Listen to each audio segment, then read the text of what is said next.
Assalamualaikum warahmatullahi wabarakatuh. Wanter. Alhamdulillah hamdan katsiran thayyiban mubarakan fih. Asyhadu an la ilaha illallah wa asyhadu anna sayyidana Muhammadan abduhu wa rasuluh. Allahumma shalli ala Muhammad wa ala ali Muhammad wa sallam tasliman katsira. Usikum ibadallah wa iyyakum bittaqwallah faqad faza fawzan 'azima. A'udzu billahi minasyaitonir rajim. Ya ayyuhalladzina amanu taqullaha haqqa tuqatih wa la tamutunna illa wa antum muslimun. Al-ayah. Shadaqallahul adzim. Wa qala aidan a'udzu billahi minasyaitonir rajim. Innal ladzina qalu rabbunallah tsumma istaqamu tatanazzalu 'alaihimul malaikah alla takhafu wa la tahzanu wa abshiru bil jannati allati kuntum tu'adun. Al-ayah. Shadaqallahul adzim. Wa qala Nabi sallallahu alaihi wasallam, idza kana yaumul qiyamah yahsurullah qauma wujuhuhum kal kawakib fatakulu lahumul malaikah ma a'malukum. Al-hadis au kama qala. Bapak Ibu jamaah salat Isya yang insyaallah hidupnya dimuliakan oleh Allah dunia akhirat. Bersyukur kepada Allah dengan mengucap alhamdulillahirabbil alamin. Bersalawat kepada Nabi dengan mengucap Allahumma shalli ala Muhammad wa ala ali Muhammad. Alhamdulillah malam hari ini Allah masih mentakdirkan kita bisa melangkahkan kaki kita menuju rumah Allah. Di antara sekian banyak rumah-rumah Allah yang ada di muka bumi, salah satunya adalah Masjid Rodatul Jannah.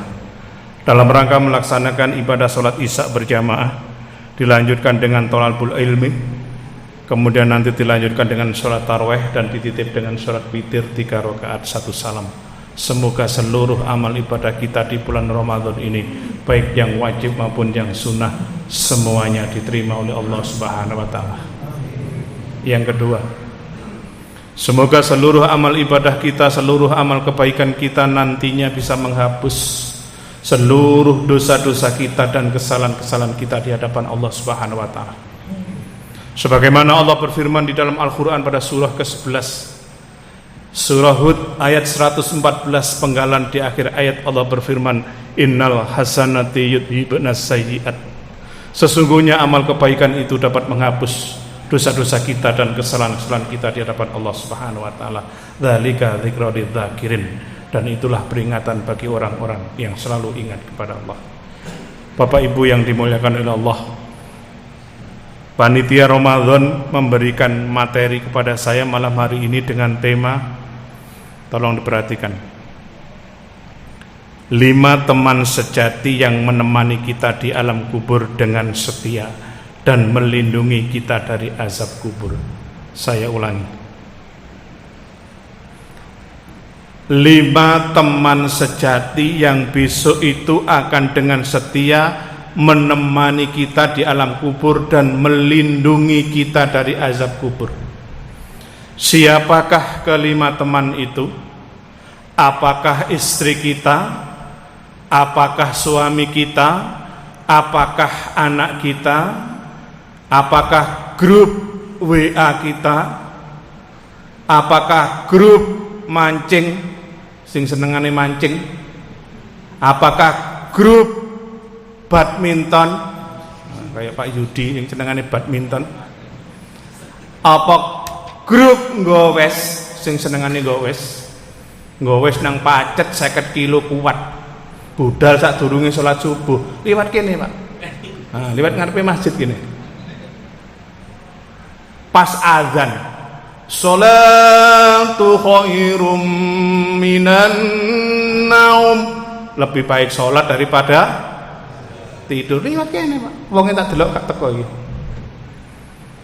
Gunung kan kudaki, lautan ku seberangi, Masjid Rodatul Jannah ku lewati, prek nang pacet 50 kilo kuat, nang Masjid Rodatul Jannah 20 meter sholat subuh gak kuat, delok wonge gak teko. Maka siapakah kelima teman itu? Niki ceramah mboten usah suwi-suwi nggih. Wis 5 menit mawon. Tak delok sing teko gelare S3 kabeh. Senden selonjor selir-selir. Biasa sing senden-senden iku senengane malaikat maut. Rasul sallallahu alaihi wasallam bersabda yang diriwayatkan oleh Imam Ahmad dalam kitab Al-Musnad nomor 609. Apa kata Nabi? Tolong diperhatikan, Pak. Nabi mengatakan sesungguhnya ada 5 teman sejati yang besok itu akan menemani kita di alam kubur dengan kesetia. Kelima teman itu, kata Nabi, memiliki wajah yang sangat rupawan, pakaian sangat indah, dan baunya sangat harum. Mereka adalah yang pertama si sholat, yang kedua si puasa, teman yang ketiga adalah si zakat, teman yang keempat adalah si amal-amal soleh, dan teman yang kelima adalah si Al-Quran. Pertama apa, Pak? Sholat. Teman yang kedua, halo, si puasa. Teman yang ketiga, si zakat. Teman yang keempat, si amal-amal soleh. Teman yang kelima, si Al-Quran. 5 ini. Bukan istri kita, bukan anak kita, bukan suami kita. Nabi mengatakan yang pertama, teman yang pertama si sholat akan datang melindungi kita dari azab kubur, dari bagian atas kepala. Ketika malaikat penjaga kubur akan mengazab kita dari bagian atas kepala, maka teman kita yang pertama si sholat datang seraya berkata, tidak ada jalan dari atas kepala, aku temannya, melindunginya. Terus piye nek sampean gak sholat, Pak? Ya lembut di blender. Sampean kalau lihat orang dodol es jus, nanas dipotong-potong, dikasih es, ditutup-tutupnya terus dipijat, terus upar. Ini apa hasilnya?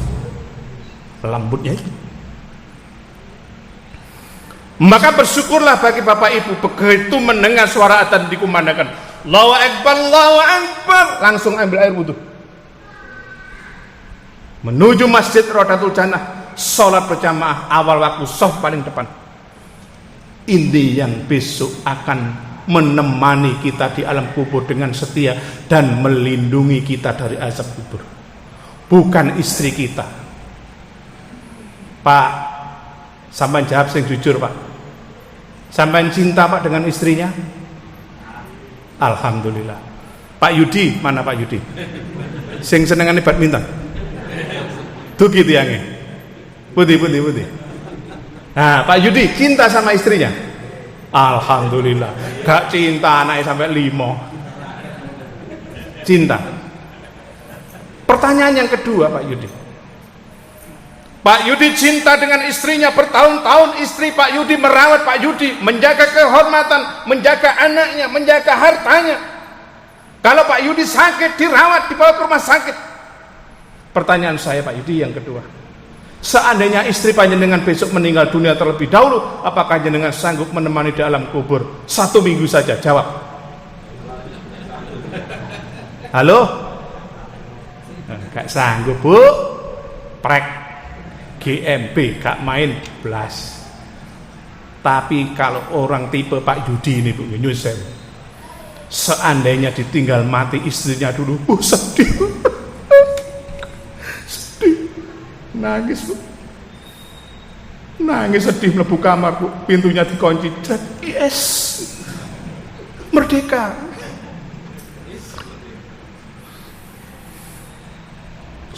Suami tidak sanggup manakala istri kita meninggal dunia.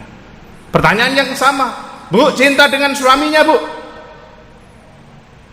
Halo? Suaraku krungu apa kae? Bu? Cinta dengan suaminya, Bu? Cinta. Pertanyaan yang sama. Seandainya suami ibu yang bertahun-tahun memberi nafkah lahir batin, membuatkan rumah, membuatkan ibu, membelikan perhiasan, membelikan kendaraan, ibu sakit dibawa ke rumah sakit. Seandainya suami ibu yang panjenengan cintai meninggal terlebih dahulu, apakah ibu sanggup menemani di alam kubur? Jangan 1 minggu bu, 3 hari saja. Jawab. Halo? Kok menang? Sanggup apa tidak? Tidak sanggup. Sekarang anak kita yang kita cintai, seandainya besok kita meninggal dunia terlebih dahulu, apakah anak kita sanggup menemani kita di alam kubur 1 hari saja? Ternyata jadinya tidak ada yang sanggup. Suami tidak sanggup, istri tidak sanggup, anak tidak sanggup. Grup WA, aduh apa meneh grup WA, kayak ngerasani wong tok ngalor ngidul. Grup mancing, apa meneh grup mancing. Maka Rasul sallallahu alaihi wasallam bersabda, sesungguhnya ada 5 teman sejati yang besok akan dengan setia menemani kita di alam kubur dan melindungi kita dari azab kubur. Yang pertama adalah si sholat. Yang kedua,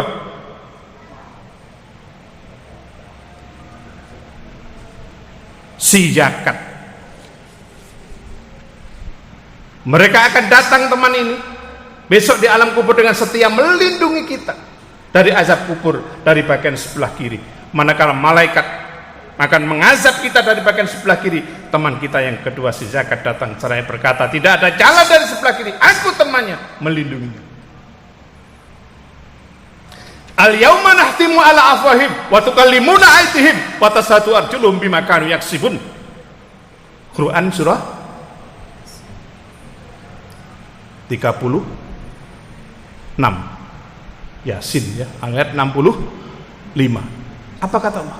Pada hari itu aku tutup mulut mereka. Mulut kita besok dikunci Pak oleh Allah pada hari kiamat nanti, tidak bisa berbicara dan juga tidak bisa berbohong oleh Allah. Al-yauma nahtimu ala afwahim wa tukallimuna aydihim wa tashhadu arjuluhum bima kanu yaksibun. Tangan-tangan mereka yang berbicara, kaki-kaki mereka menjadi saksi atas apa yang dahulu mereka kerjakan. Tangan mereka berbicara, ya Rabb, hari Rabu saya sholat isya berjamaah di Masjid Nurul Ya, di Masjid Rodatul Jannah. Saksinya apa? Kaki-kaki panjenengan sebagai saksi. Soft depan, soft 2, soft 3. Maka Pak Nyun Sewu, agar Masjid Rodatul Jannah ini besok di akhirat menjadi saksi semua ruangan ini. Kalau bisa sholat itu jangan hanya ambil 1 soft saja, putar Pak. Misalkan Bapak ini di sini, besok geser sebelah sana, besok geser lagi ke sini. Ojo masjid itu mbok kapling, mbok gesokmu dewe. Kasih kesempatan yang lain agar seluruh ruangan ini menjadi saksi kita di hadapan Allah Subhanahu wa taala.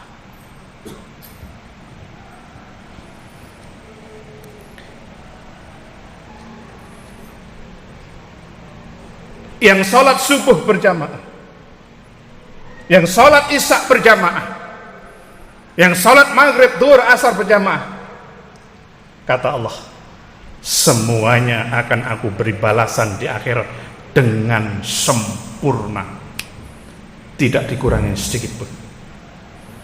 Wa innama tuwaffawna ujurakum yaumal qiyamah famang yuhyika anin nar wa udkhilal jannata faqad faz.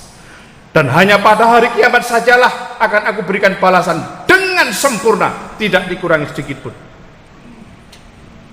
Kata Nabi, orang yang sholat isya berjamaah itu pahalanya seperti sholat sunnah separuh malam. Dan orang yang sholat subuh berjamaah, kata Nabi, pahalanya itu seperti sholat sunnah 1 malam penuh. Maka Nabi mengatakan, seandainya umatku tahu begitu besarnya pahala kedua sholat ini, yaitu sholat subuh dan isya berjamaah, pasti mereka akan mendatangi masjid-masjid walaupun dengan cara merangkak. Maka dulur, izinkanlah hamba Allah yang berdiri di mimbar yang bodoh ini, yang miskin ilmu ini, untuk memberikan nasihat. Nek sampean gurung iso sholat berjamaah 5 waktu, minim 2 sholat ini jangan ditinggalkan. Subuh dan isya berjamaah.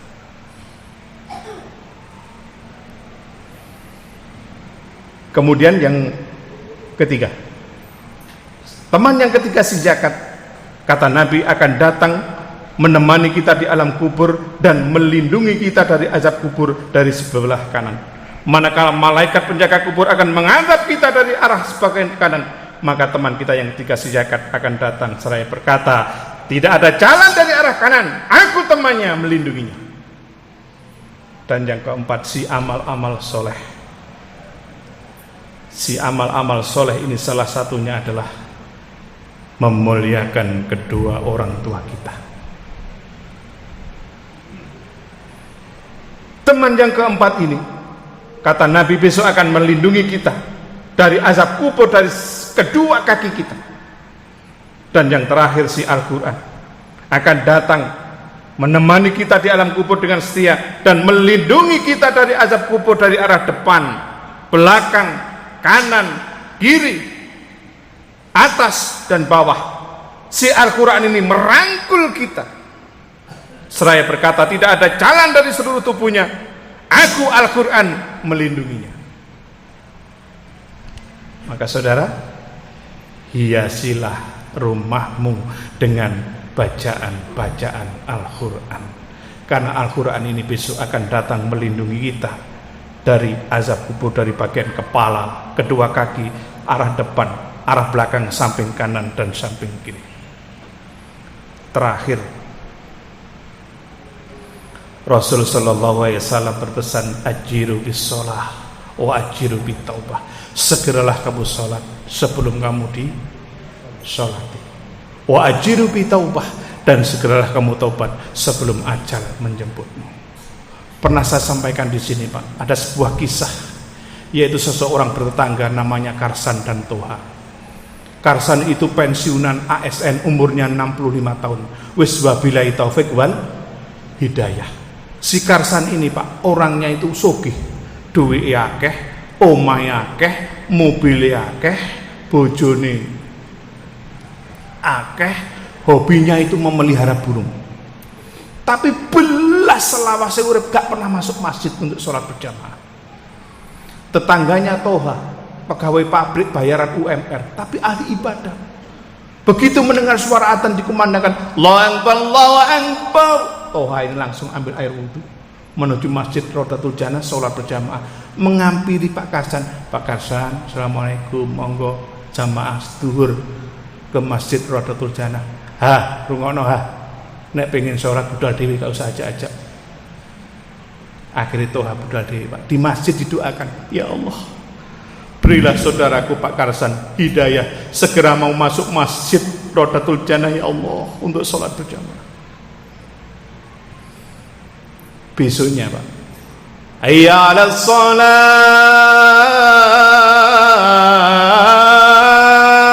sholat maghrib dihampiri lagi. Pak Karsan, maghrib monggo jamaah ten masjid Rodatul Jannah. San aku rungokno, gak tau sholat sugih, duitku akeh, omahku akeh, kon sholat ben dina pangga melarat. Jadi semenjak itu Toha sudah tidak pernah mendoakan lagi. Hari berganti hari, bulan berganti bulan, hampir 6 bulan. Saat Toha mau sholat asar, ada seseorang temannya yang menepuk punggungnya dari belakang. Apa bro? Pak Karsan, saiki wis di masjid Rodatul Jannah. Toha mengangkat tangan, alhamdulillah. Pak Karsan saiki wis di masjid Rodatul Jannah. Dia sekarang ambil soft paling depan, bahkan depannya imam. Paham, Pak? Halo? Karsan selama hidupnya tidak pernah masuk masjid Rodatul Jannah. tetapi sekali masuk masjid Rodatul Jannah dia langsung ambil saf paling depan, bahkan depannya imam. Saat itu Karsan tidak untuk sholat berjamaah, tapi untuk disolati. Tubuhnya sudah terbujur kaku menjadi jenazah. Terus piye nek wis ngono ki, Pak? Omahe ditinggal, mobile ditinggal, duwike ditinggal, bojone ditinggal, semuanya ditinggal dari dia. Sing badminton rakete ya ditinggal, maksud digawa. Hati-hati. Saya punya teman, Pak, mau main badminton, kurang sampai mati di lapangan. Ya Allah. Ini cerita ini nggak pertanyaan Pak Yudi. Tutup Pak Yudi loh ya. Terakhir pesan saya, Pak, Bu, nek jenengan sholat berjamaah di Masjid Rodatul Jannah,